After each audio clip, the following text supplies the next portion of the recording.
3월 13일 새벽 기도회를 하나님 앞에 드립니다. 오늘 하나님께서 우리에게 주신 말씀은 요한복음 12장 20절에서 33절까지의 말씀입니다. 기록된 하나님의 말씀을 제가 봉독합니다.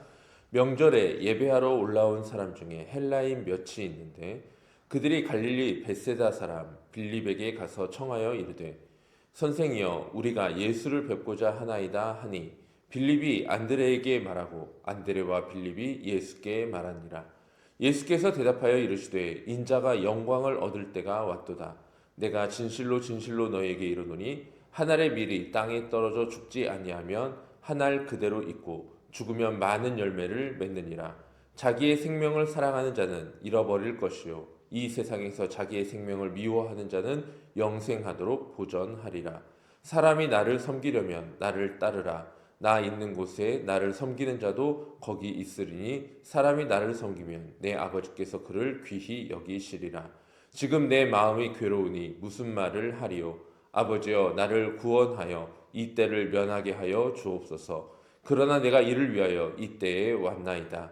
아버지여 아버지의 이름을 영광스럽게 하옵소서 하시니 이에 하늘에서 소리가 나서 이르되 내가 이미 영광스럽게 하였고 또다시 영광스럽게 하리라 하신대 곁에 서서 들은 무리가 우레가 울었다 하고 또 어떤 이는 이들은 천사가 그에게 말하는 것이라 하니 예수께서 대답하여 이르시되 이 소리가 난 것은 나를 위한 것이 아니요 너희를 위한 것이라. 이제 이 세상의 심판이 이르렀으리니 이 세상의 임금이 쫓겨나리라. 내가 땅에서 들리면 모든 사람을 내게로 이끌겠노라 하시니 이렇게 말씀하시면 자기가 어떠한 죽음으로 죽을 것을 보이신 것이러라. 아멘.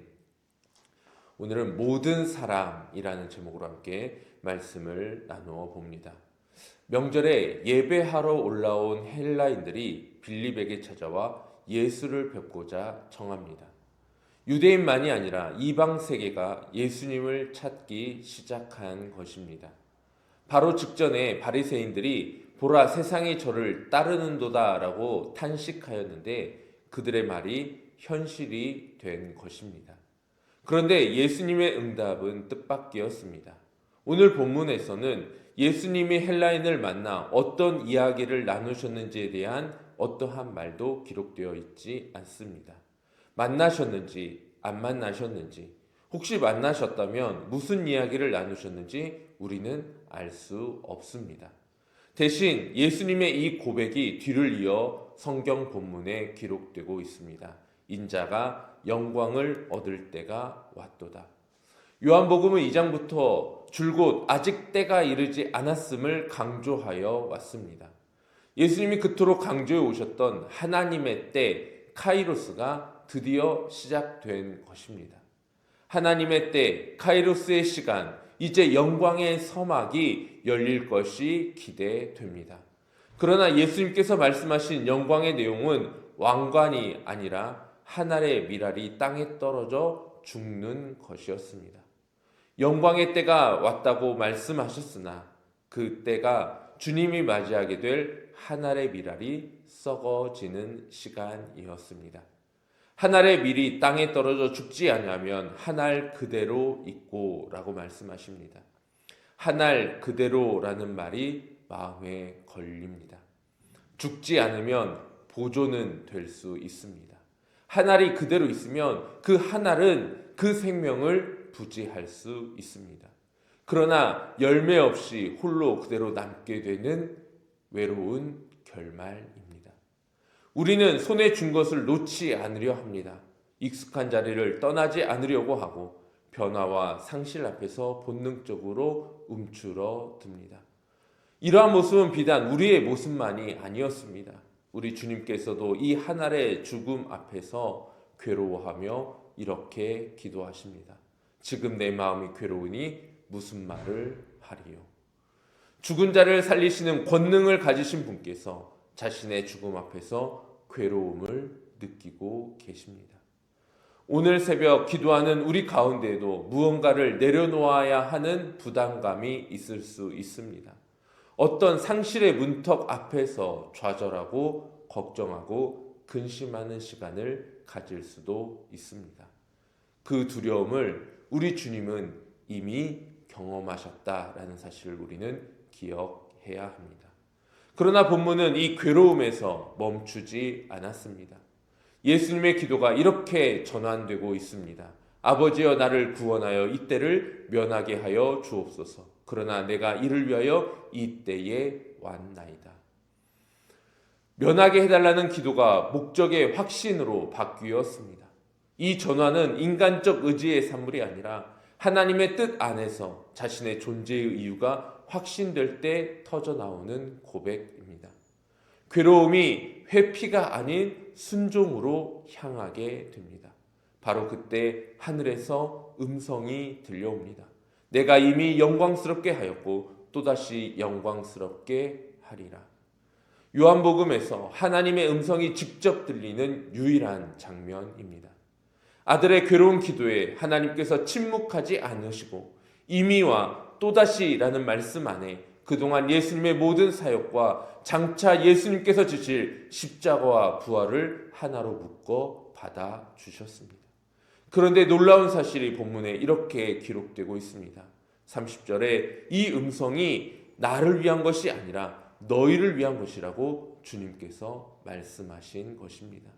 이것이 우리를 향한 하나님의 크고도 놀라우신 은혜입니다.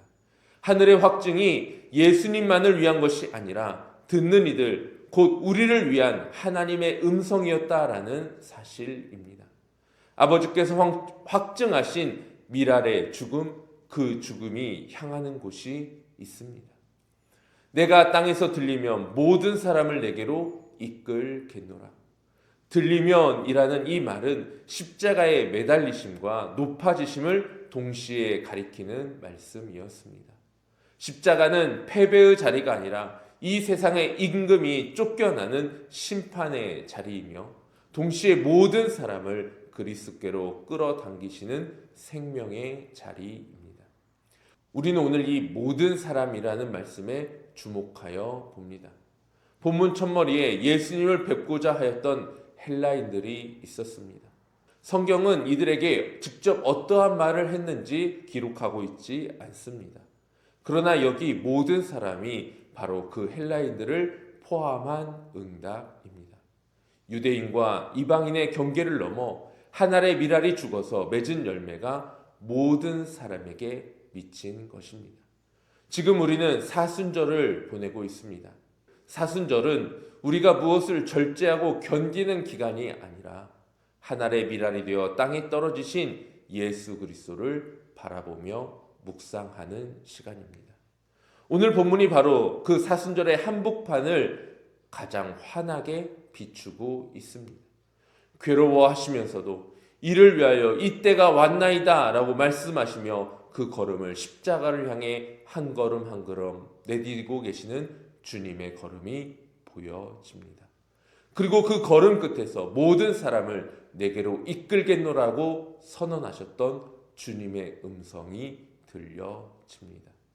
오늘 주님이 말씀하신 모든 사람에 저와 여러분이 포함되어져 있습니다.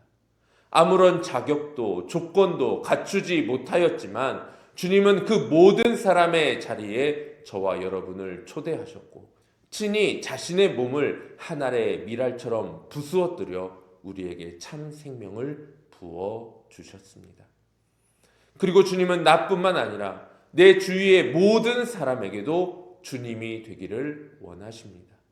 오늘 사순절의 한복판에 서 있는 우리 모든 사람을 내게로 이끌기 원하시는 주님의 음성에 반응하고 순종하여 주님의 사역에 동참함으로 이 땅 가운데 모든 사람을 주님의 품 안으로 초대할 수 있는 저와 여러분의 복된 삶이 되기를 주님의 이름으로 축복합니다. 기도하겠습니다. 사랑과 은혜가 풍성하신 하나님 아버지, 모든 사람을 부르심으로 말미암아 우리가 주님 앞에 서게 됨을 감사드립니다. 자격도 조건도 아무것도 주님 앞에 설 만한 이유도 없는 인생이지만 하나님은 모든 사람을 주님의 이름 앞에 부르기를 원하셨기에 우리가 주님 앞에 설 수 있습니다. 그 하나님의 크신 은혜와 사랑에 늘 감사하면서 이 땅의 모든 사람을 주님 앞으로 부르기 원하시는 그 하나님의 기대에 부응하는 삶으로 많은 사람들에게 주의 복음을 증거하고 나누는 우리 모두가 되게 하여 주시옵소서. 예수 그리스도의 이름으로 기도하옵나이다. 아멘. 함께 기도의 자리로 나가겠습니다.